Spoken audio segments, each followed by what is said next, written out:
Good morning everyone. एक बार फिर से स्वागत है हमारे YouTube channel Maurya NEET classes में। दोस्तों, आज हम लोग माइटोकॉन्ड्रिया को कवर करने जा रहे हैं नीट लेवल पर। देखो, माइटोकॉन्ड्रिया को पावर हाउस कहा जाता है, power house of the cell. इसी की हम लोग स्ट्रक्चर देखना स्टार्ट करते हैं और फिर इसको एनसीईआरटी से कवर कर लेंगे। ठीक है, चलिए। देखो, माइटोकॉन्ड्रिया जो है सेल का पावर हाउस है और ये जो है डबल मेम्ब्रेन बाउंड स्ट्रक्चर है। डबल मेम्ब्रेन बाउंड स्ट्रक्चर मतलब इसके अंदर दो मेम्ब्रेन होती है, एक आउटर मेम्ब्रेन और एक इनर मेम्ब्रेन। जो इनर मेम्ब्रेन है वो अंदर की तरफ इनफोल्ड हो जाती है, इन्वेजिनेशन हो जाता है उसका अंदर की तरफ, या अंदर की तरफ एक्सटेंशन होते हैं उसके अंदर, है ना, फैलाव होते हैं इस तरीके के, जिन्हें हम क्रिस्टी बोलते हैं। जिन्हें हम क्या बोलते हैं? क्रिस्टी। तो देखो, माइटोकॉन्ड्रिया में मेम्ब्रेन दो है, एक बाहर वाली आउटर मेम्ब्रेन और एक अंदर वाली इनर मेम्ब्रेन। इतना क्लियर है। अब दोनों के बीच में जो स्पेस है उसको बोलते हैं पेरी माइटोकॉन्ड्रियल स्पेस, या इसी को हम इंटर मेम्ब्रेन स्पेस भी बोलते हैं, क्योंकि दो मेम्ब्रेन के बीच का स्पेस है। ठीक है। अब इसके अंदर जो इनर मेम्ब्रेन है उसके अंदर जितना भी फ्लूइड भरा है, जितना भी मटेरियल भरा है, उसे बोलते हैं मैट्रिक्स। क्या बोलते हैं? मैट्रिक्स। अब सुनो, ये जो मैट्रिक्स है इसके अंदर देखो इनर मेम्ब्रेन की इनफोल्डिंग थी, जिसे हमने बोला क्रिस्टी। क्या बोला? क्रिस्टी बोला। तो ये है तुम्हारा क्रिस्टी। ये इम्पोर्टेंट है, पूछ लेगा क्रिस्टी क्या होता है। तो माइटोकॉन्ड्रिया की इनर मेम्ब्रेन की अंदर की तरफ इनफोल्डिंग होती है। क्लियर है।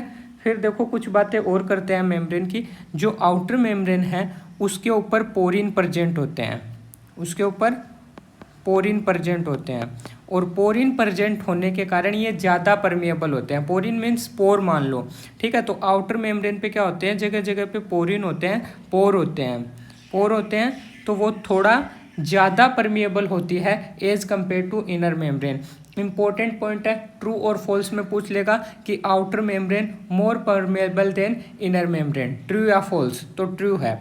तुमसे बोलेगा inner membrane more permeable than the outer membrane, true या फॉल्स? तो फॉल्स हो जाएगा, है ना। आउटर मेम्ब्रेन ज़्यादा परमिएबल है क्योंकि उसके ऊपर क्या है? पोरिन प्रेजेंट है। क्लियर है। फिर देखो नेक्स्ट पॉइंट, मैट्रिक्स की अगर मैं बात करूं तो मैट्रिक्स के अंदर क्या क्या प्रेजेंट होगा। देखो, सबसे पहले मैं बात करूंगा मैट्रिक्स के अंदर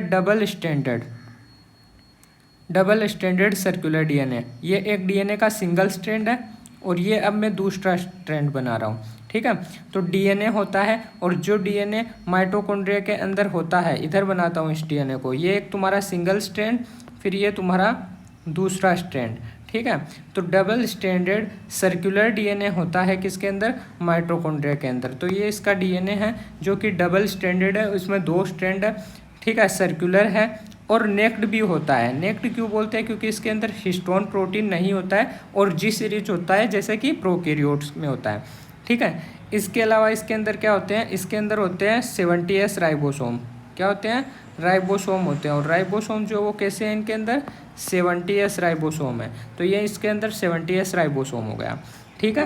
अब सुनो, इसी के अंदर जो इनर मेम्ब्रेन है उसके ऊपर होते हैं ऑक्जिसोम। क्या होते हैं? ऑक्जिसोम। पिन हेडेड पार्टिकल होते हैं जिन्हें हम ऑक्जिसोम बोलते हैं। तो ये ऑक्जिसोम है जो कहाँ लगा हुआ है? इनर मेम्ब्रेन पे लगा हुआ है। कहाँ लगा हुआ है? इनर मेम्ब्रेन पे लगा हुआ है। ठीक है। तो ऑक्जिसोम इनर मेम्ब्रेन पे लगा हुआ है। हमने माइटोकॉन्ड्रिया को पावर हाउस बोला है। पावर हाउस क्यों? क्योंकि ये एटीपी प्रोड्यूस करते हैं। क्या प्रोड्यूस करते हैं? एटीपी। ठीक है। ये एडीपी, एडिनोसिन डाइफॉस्फेट में इनऑर्गेनिक फॉस्फेट जोड़ के उसको किस में कन्वर्ट कर देते हैं? उसको किस में कन्वर्ट कर देते हैं? एटीपी में। किस में कन्वर्ट कर देते हैं? एटीपी में। और ये काम कौन करता है? ये काम आपका ऑक्जिसोम ही करता है। ये काम तुम्हारा ऑक्जिसोम ही करता है। तो ये जो है ये ऑक्जिसोम, या इसी ऑक्जिसोम को हम एटीपी सिंथेज भी बोलते हैं। एटीपी सिंथेज यानी एटीपी को बनाने वाला सिंथेज, एटीपी सिंथेज बोलते हैं एटीपी को बनाने वाला। या इसी को हम लोग F1 पार्टिकल भी बोलते हैं। F1 F0 पार्टिकल, ठीक है, F0 F1 पार्टिकल, या इसी को हम एलिमेंट्री पार्टिकल भी बोलते हैं। क्लियर है इतना? अब सुनो, देखो ये हो गया, थोड़ी सी बात और करते हैं, ठीक है। देखो अगर मैं बात करूं जनरली, सिंपल आंसर देना मुझे, हमें अगर एनर्जी चाहिए तो हम क्या करते हैं? हमें एनर्जी चाहिए तो हम खाना खाते हैं, फूड खाते हैं, ठीक है। फूड पेट में गया, डाइजेशन होगा, एब्जॉर्प्शन होगा, एब्जॉर्प्शन के बाद ब्लड के थ्रू वो जो फूड एब्जॉर्ब हुआ है जिसमें ग्लूकोज है वो हमारी सेल तक पहुंचेगा, सेल के अंदर उसको तोड़ा जाएगा, ठीक है। जो ये फूड था जो हमारी साइटोप्लाज्म में आ चुका है, इसका पार्शियली ब्रेक डाउन तो होगा साइटोप्लाज्म में, आधा तो टूट जाएगा ये यहाँ पर, ठीक है। फिर आधा टूटे हुए को अगर ऑक्सीजन है तो ऑक्सीजन की प्रेजेंस में भेज दिया जाता है माइटोकॉन्ड्रिया के अंदर। अब ये जो फूड, पार्शियली टूटा हुआ फूड जो है, जो माइटोकॉन्ड्रिया में आया है, इसको कंप्लीट तोड़ा जाएगा एक साइकिल के अंदर, ठीक है। इसको ब्रेक डाउन किया जाएगा, पूरा तोड़ा जाएगा। जब इसको तोड़ा जाएगा तो एक साइकिल में तोड़ा जाएगा, जिस साइकिल को तुम्हारा क्रेब नाम के साइंटिस्ट ने बताया था, इसीलिए हम इसे बोलते हैं क्रेब साइकिल। तो क्रेब साइकिल जो है वो किसके अंदर चलता है? माइटोकॉन्ड्रिया के मैट्रिक्स में चलता है। कहाँ चलता है? माइटोकॉन्ड्रिया के मैट्रिक्स में चलता है। इतना क्लियर है? अब देखो, फूड से हमें एनर्जी मिलती है, तो जब इस फूड को तोड़ा जाएगा क्रेब साइकिल के थ्रू, तो जो एनर्जी निकलेगी बाहर, उसी एनर्जी को इस एडीपी और इनऑर्गेनिक फॉस्फेट के बीच में बॉन्ड बनाने में यूज कर लिया जाता है, जिससे कि तुम्हारा एटीपी बन जाता है। तो माइटोकॉन्ड्रिया एनर्जी बनाता है, बट कैसे बनाता है? जो फूड हम खाते हैं उसके ब्रेकडाउन से जो एनर्जी निकलती है, उसी एनर्जी को स्टोर किया जाता है एटीपी की फॉर्म में माइटोकॉन्ड्रिया के थ्रू। इसीलिए माइटोकॉन्ड्रिया को क्या बोला गया है? Power house of the cell. इतना क्लियर है? चलो एक पॉइंट और सुनो। क्रेब साइकिल की मैंने बात की है। क्रेब साइकिल जो है वो तुम्हारा 10 स्टेप का एक साइकिल होता है, जो कि क्रेब नाम के साइंटिस्ट ने बताया था। अब ये जो साइकिल है, इसके अंदर बहुत सारी केमिकल रिएक्शन चलेगी, तो बहुत सारे एंजाइम भी तो काम में आएंगे, तो याद रखना कि क्रेब साइकिल के जितने भी एंजाइम हैं, सारे के सारे कहाँ होते हैं? मैट्रिक्स में होते हैं। सारे के सारे कहाँ होते हैं? क्रेब साइकिल के एंजाइम मैट्रिक्स में होते हैं, एक्सेप्ट एक एंजाइम को छोड़कर। उस एंजाइम का नाम है सक्सिनेट डिहाइड्रोजिनेज। वो सक्सिनेट डिहाइड्रोजिनेज तुम्हें इनर मेम्ब्रेन के अंदर मिलेगा। किस में मिलेगा? इनर मेम्ब्रेन के अंदर। एक बार फिर से बोल रहा हूँ, क्रेब साइकिल के सारे एंजाइम मैट्रिक्स के अंदर मिलते हैं, एक्सेप्ट एक एंजाइम को छोड़कर, वो है सक्सिनेट डिहाइड्रोजिनेज, वो तुम्हें इनर मेम्ब्रेन में मिलेगा। इतना क्लियर है? एक खास पॉइंट और बता देता हूँ, जो आउटर मेम्ब्रेन है उसमें पोरिन है, पोरिन के साथ एंजाइम भी होते हैं। जो इनर मेम्ब्रेन है उसमें भी एंजाइम होते हैं। अभी हम लोग बात करेंगे ईटीएस की, इलेक्ट्रॉन ट्रांसपोर्ट सिस्टम, जो कि इनर मेम्ब्रेन में चलता है, तो उसके सारे एंजाइम कहाँ होते हैं? इनर मेम्ब्रेन में होते हैं। यहाँ तक कि पेरीमाइटोकॉन्ड्रियल स्पेस में भी एंजाइम होते हैं और मैट्रिक्स में भी एंजाइम है। तो माइटोकॉन्ड्रिया में ऐसा कोई भी जगह नहीं है जहाँ एंजाइम नहीं है। आउटर मेम्ब्रेन में भी है, इनर मेम्ब्रेन में भी है, पेरीमाइटोकॉन्ड्रियल स्पेस में भी और मैट्रिक्स में भी है।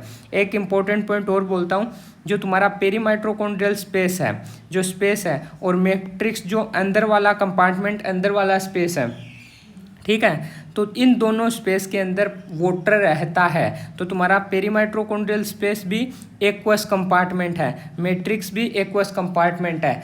एनसीईआरटी की लाइन है, perimitochondrial space and matrix both are aqueous compartment. बिल्कुल सही बात है ना? दोनों एक्वस कंपार्टमेंट है। इतना क्लियर है?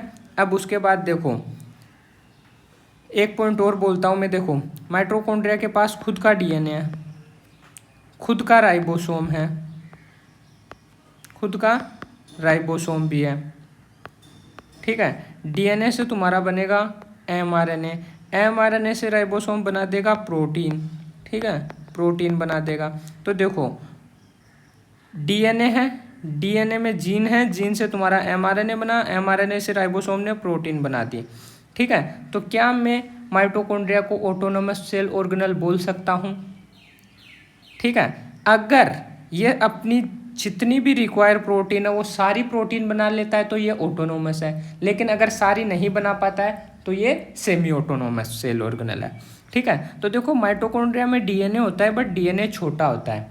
छोटा होता है तो तुम्हारा आरएनए भी कम बनता है, एमआरएनए कम बनता है तो प्रोटीन भी कम बनेगी। तो इसको जितनी प्रोटीन रिक्वायर है वो सारी कंप्लीट प्रोटीन माइटोकॉन्ड्रिया नहीं बना पाता है। ठीक है, तो कुछ प्रोटीन के लिए किस पे डिपेंड है, बाहर सेल पे डिपेंड है, न्यूक्लियस की जीन पे डिपेंड है ना, न्यूक्लियस पे डिपेंड है।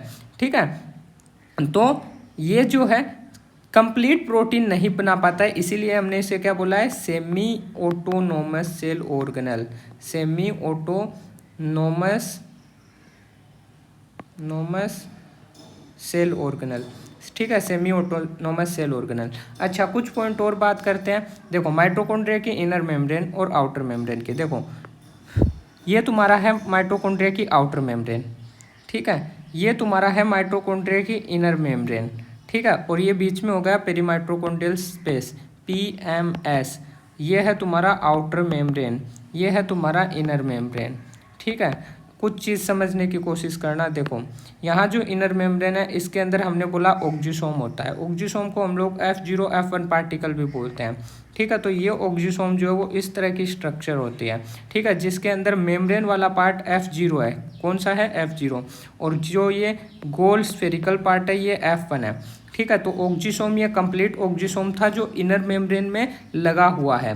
ठीक है, इसमें F0 F1 पार्टिकल है और बीच में ये तुम्हारा इतना बड़ा स्टोक है, ये तुम्हारा स्टोक है। ठीक है, तो F0 F1 पार्टिकल इसीलिए इसको बोलते हैं। अब ये क्या करता है, ये जो फूड उसका ऑक्सीडेशन होता है, फूड का ब्रेकडाउन होता है मैट्रिक्स में, तो एडीपी और इनऑर्गेनिक फॉस्फेट को जोड़कर क्या बना देता है, एटीपी बना देता है। ठीक है, एडिनोसिन ट्राइफॉस्फेट, इसीलिए इसको हमने पावर हाउस बोला है। और ये एटीपी बना रहा है ऑक्जिसोम, इसीलिए हमने इसको एटीपी सिंथेज बोला था, एटीपी को बनाने वाला, इसी को हमने एलिमेंट्री पार्टिकल बोला है। क्लियर है। इसके बाद देखो नेक्स्ट पॉइंट, ये जो तुम्हारा इनर मेम्ब्रेन है, इस इनर मेम्ब्रेन पे कुछ प्रोटीन कॉम्प्लेक्स लगे हुए होते हैं। ठीक है, और इन कॉम्प्लेक्स की हेल्प से तुम्हारा इलेक्ट्रॉन जो है वो ट्रांसफ़र करता है, एक कॉम्प्लेक्स से दूसरे कॉम्प्लेक्स पे इलेक्ट्रॉन ट्रांसफ़र करता है। तो इसीलिए याद रखना कि ये जो इलेक्ट्रॉन का ट्रांसपोर्ट होता है इसको हम बोलते हैं ETS, electron transport system, electron transport system. और ये जो इलेक्ट्रॉन ट्रांसपोर्ट सिस्टम है वो कहाँ चलता है, इनर मेम्ब्रेन में। इंपॉर्टेंट है, इनर मेम्ब्रेन में कौन चल रहा है, इलेक्ट्रॉन ट्रांसपोर्ट सिस्टम। और इसीलिए इलेक्ट्रॉन ट्रांसपोर्ट सिस्टम के जितने भी एंजाइम होंगे सारे के सारा कहाँ प्रेजेंट होंगे, इनर मेम्ब्रेन में ही प्रेजेंट होंगे। क्लियर है इतना। ठीक है, अब मैं लास्ट 2 पॉइंट और बोल रहा हूँ कि जो तुम्हारा माइटोकॉन्ड्रिया है उसका ओरिजिन कैसे हुआ, ओरिजिन कैसे हुआ, और आज के टाइम पे वो कैसे बनता है। ठीक है, बायोजेनेसिस, बायोजेनेसिस मतलब आज के टाइम पे कैसे बनता है। तो देखो आज के टाइम पे कोई भी सेल है, उस सेल के अंदर अगर माइटोकॉन्ड्रिया है, ठीक है, अगर माइटोकॉन्ड्रिया है तो वो माइटोकॉन्ड्रिया क्या करता है, बाइनरी फिजन के थ्रू डिवाइड कर लेता है, जैसे बैक्टीरिया करता है।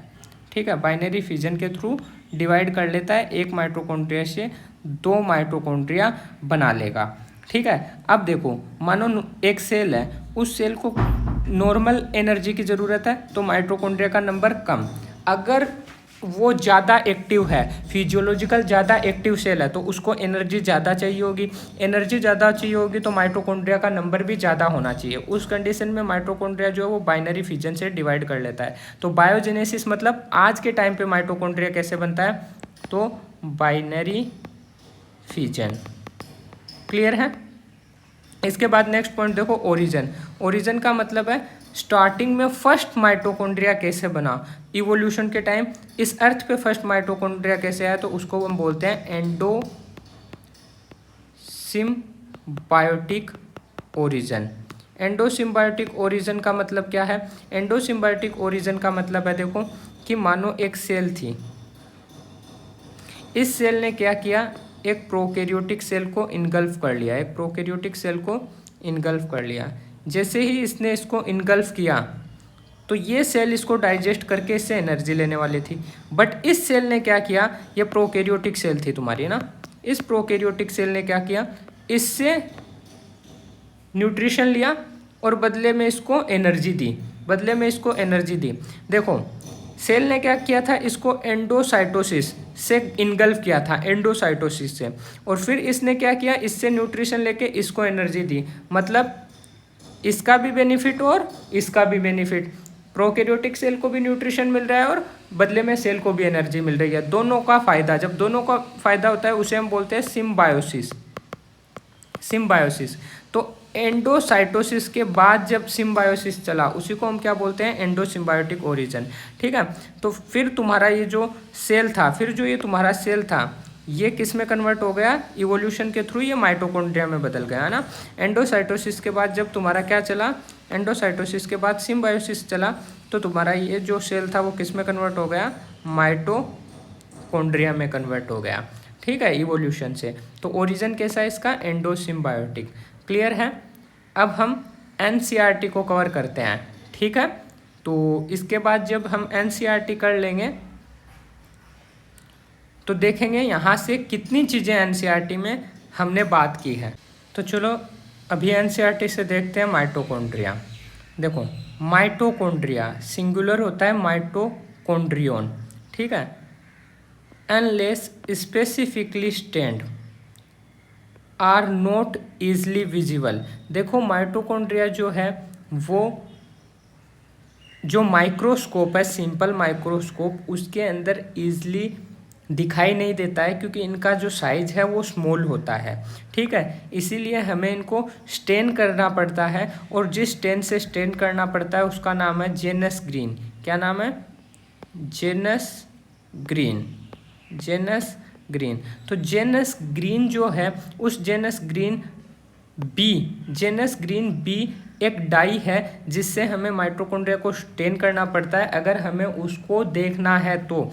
बिना इस स्टेन के ये माइक्रोस्कोप में दिखाई नहीं देना है। फिर देखो the number of mitochondria per cell is variable depending on the physiological activity of cell. ये मैंने पॉइंट बोला था कि फिजियोलॉजिकल कितनी एक्टिव है सेल, उसी के बेसिस पे माइटोकॉन्ड्रिया का नंबर डिपेंड करता है। अगर कम एनर्जी चाहिए तो कम माइटोकॉन्ड्रिया, ज़्यादा एनर्जी चाहिए तो ज़्यादा माइटोकॉन्ड्रिया।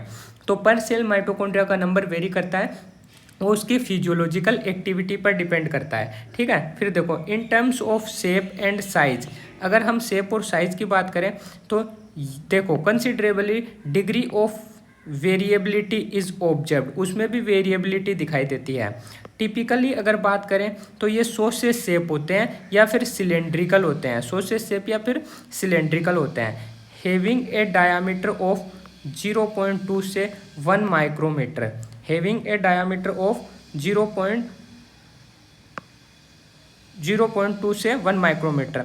देखो ये जो तुम्हारा माइटोकॉन्ड्रिया है, ये जो तुम्हारा माइटोकॉन्ड्रिया होता है, ठीक है, ये जो माइटोकॉन्ड्रिया है उसकी अगर मैं विड्थ की बात करूं, किसकी बात करूं, विड्थ की बात करूं, डायामीटर की बात करूं, तो वो 0.2 से 1 माइक्रोमीटर है। और एवरेज अगर हम लेंगे तो वो 0.5 माइक्रोमीटर आएगा। ठीक है, और इसका जो लेंथ है, इसका जो लेंथ है वो 1 से लेकर 4.1 माइक्रोमीटर तक होता है, ये याद रखना। ठीक है, ये इम्पोर्टेंट है। डायामीटर जो है वो एवरेज 0.5 हो गया, 0.2 से 1 माइक्रोमीटर, एवरेज 0.5 माइक्रोमीटर। लेंथ जो है वो 1 से लेकर 4.1 माइक्रोमीटर है। फिर देखो each mitochondria is double membrane bound structure, कितने मेम्ब्रेन है इसमें, डबल मेम्ब्रेन बाउंड स्ट्रक्चर है with the outer membrane and inner membrane. ठीक है, बाहर वाली और अंदर वाली। Dividing it's lumen distinct 2 aqueous compartment, 2 aqueous compartment. देखो मैंने पिछले थोड़ी देर पहले बोला था पेरी माइटोकॉन्ड्रियल स्पेस एक कंपार्टमेंट है, मैट्रिक्स एक कंपार्टमेंट है, और दोनों के दोनों कैसे है, एक्वस कंपार्टमेंट है। ये लाइन मैंने बोली थी, है ना। फिर उसके बाद देखो the outer compartment and inner compartment. ठीक है, आउटर तुम्हारा कौन सा है, पेरी माइटोकॉन्ड्रियल स्पेस, या उसी को इंटरमेम्ब्रेन स्पेस बोलते हैं, और इनर कंपार्टमेंट मैट्रिक्स है ना। देखो the inner compartment is filled with A dense homogeneous substance, उसको क्या बोलेंगे हम, called the matrix. The outer membrane form the continuous limiting boundary, outer membrane जो वो एक कंटिन्यूस लिमिटिंग बाउंड्री बनाती है of the organelle. The inner membrane form A number of infolding, और इन इनफोल्डिंग को हम क्या बोलते हैं, क्रिस्टी, है ना, सिंगुलर है क्रिस्टा, क्लियर है। फिर देखो टूवर्ड द मैट्रिक्स, मैट्रिक्स की तरफ ये इनफोल्डिंग होती है ना, मैंने बोला था अंदर की तरफ होती है। फिर देखो the cristae increase the surface area, cristae surface area बढ़ाती है। फिर देखो the two membrane have their own specific enzyme, दोनों मेम्ब्रेन अपने अपने एंजाइम रखते हैं, मैंने बोला था बाहर वाली भी एंजाइम रखती है, अंदर वाली भी एंजाइम रखती है। बाहर वाला कंपार्टमेंट पेरी माइटोकॉन्ड्रियल स्पेस और अंदर वाला मैट्रिक्स, दोनों अपने एंजाइम रखते हैं। तो माइटोकॉन्ड्रिया में ऐसी कोई जगह नहीं है जहाँ तुम्हारा एंजाइम नहीं है ना। तो oven specific enzyme associated with the mitochondrial function, जो कि माइटोकॉन्ड्रिया के फंक्शन से रिलेटेड है। फिर देखो mitochondria are the site of aerobic respiration, mitochondria aerobic respiration की साइट है, जो क्रेब्स साइकिल चल रहा था वही एरोबिक रेस्पिरेशन था, बताया था ना। फिर देखो दे प्रोड्यूस सेलुलर एनर्जी, ये सेलुलर एनर्जी बनाता है in the form of ATP, बात की थी कौन बनाता है, ऑक्जीसोम बनाता है ना। Hence they are called power house of the cell, इसीलिए इसको क्या बोला है, power house of the cell. The matrix also possess single circular DNA, single circular DNA molecule. देखो सिंगल बोला है, सिंगल सर्कुलर बोला है, सिंगल स्टैंडर्ड नहीं बोला है, अगर सिंगल स्टैंडर्ड बोल देगा तो गलत हो जाएगा, है ना। सिंगल का मतलब यहाँ है एक डीएनए से, एक ही तो डीएनए था अंदर एक ही डीएनए था, तो single. Double standard circular DNA बोलेगा तब भी सही है, डबल स्टैंडर्ड सर्कुलर डीएनए बोलेगा तब भी सही है, सिंगल सर्कुलर डीएनए बोले तब भी सही है, सिंगल स्टैंडर्ड सर्कुलर डीएनए बोलते तब गलत हो जाएगा, सिंगल स्टैंडर्ड नहीं बोलना चाहिए, ठीक है। फिर देखो FURNA मॉलिक्यूल राइबोसोम होते हैं 70S and component required for the synthesis of protein, और प्रोटीन को सिंथेसिस करने के लिए जो कंपोनेंट चाहिए डीएनए और राइबोसोम वो भी था, बताया था ना, इसीलिए इसको सेमी ऑटोनोमस ऑर्गेनेल बोला। Mitochondria divide by fission, binary fission, clear है, हो गया। तो इसी के साथ आज का अपना ये वीडियो भी कंप्लीट हुआ। अगर आपको वीडियो अच्छा लगा तो इसे लाइक करना, अपने दोस्तों तक शेयर करना, और चैनल पे नए हैं तो इसे सब्सक्राइब जरूर कर लेना, सब्सक्राइब जरूर कर लेना, है ना। और ऐसे ही वीडियो के लिए बेल आइकन दबा लेना ताकि इस तरह के वीडियो आप लोगों तक पहुंचते रहें। मिलते हैं नेक्स्ट वीडियो में, तब तक के लिए बाय बाय। और आप लोगों को कौन से टॉपिक पे कौन से चैप्टर का वीडियो चाहिए वो आप कमेंट करके बता सकते हो, वीडियो कैसा लगा वो भी बता सकते हो। मिलते हैं नेक्स्ट वीडियो में, बाय बाय।